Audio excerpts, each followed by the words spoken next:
શ્રી કૃષ્ણ મિત્રો, આપ સૌ મિત્રોનું મારી ચેનલમાં હાર્દિક સ્વાગત છે। પવિત્ર પુરુષોત્તમ માસ ચાલી રહ્યો છે। પવિત્ર પુરુષોત્તમ માસની અધ્યાય 20માં આપણે સાંભળ્યું કે રાજા દ્રઢધન્વાએ પોતાના પૂર્વજન્મની કથા મહર્ષિ વાલ્મીકી પાસે સાંભળી। તે સાંભળી લીધા પછી મહર્ષિ વાલ્મીકી પાસે તેણે પૂછ્યું કે મને વ્રતનું વિધિ વિધાન સમજાવો, તે હું ભૂલી ગયો છું। તેથી મહર્ષિ વાલ્મીકી તેને પુરુષોત્તમ માસનું વ્રતનું વિધિ વિધાન સમજાવે છે। હવે અધ્યાય 1માં આપણે પૂજન વિધિ વગેરે સાંભળશું, તો ચાલો સાંભળીએ।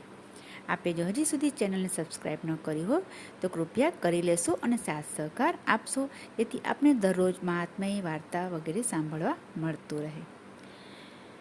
મહર્ષિ વાલ્મીકીએ રાજા દ્રઢધન્વાને વ્રત વિધિ કહી સંભળાવી, પછી પૂજા વિધિ કહેવાની ચાલુ કરી।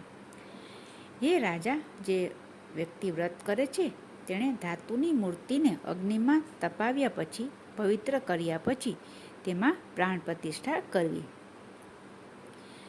મૂર્તિના બંને ગાલોને જમણા હાથથી હળવો સ્પર્શ કરવો।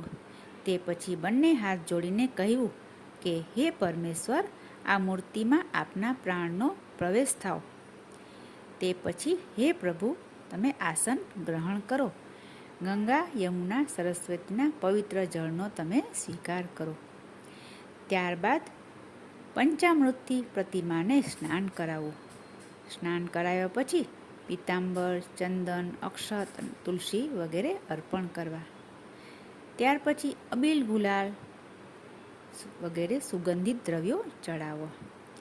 ત્યાર પછી ધૂપ નૈવેદ્ય કરી 2 હાથ જોડી વંદન કરવા અને પ્રભુને કહ્યું, હે પ્રભુ, મારી પૂજાનો તમે સ્વીકાર કરો, એમ કહી 2 હાથ જોડી નમસ્કાર કરી અને પ્રભુને વિનંતી કરવી કે હે પ્રભુ, હું મંત્ર પૂજા વિધિ કંઈ જાણતો નથી, માટે આપના પૂજન વિધિમાં કોઈ ભૂલચૂક રહી ગઈ હોય તો મને ક્ષમા કરશો।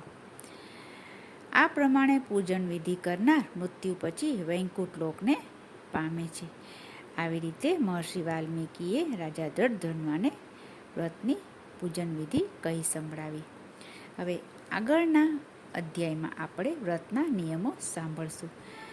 આપને વિડીયો સારી લાગી હોય તો લાઈક કરશો અને કોમેન્ટમાં જય પુરુષોત્તમ ભગવાન લખશો।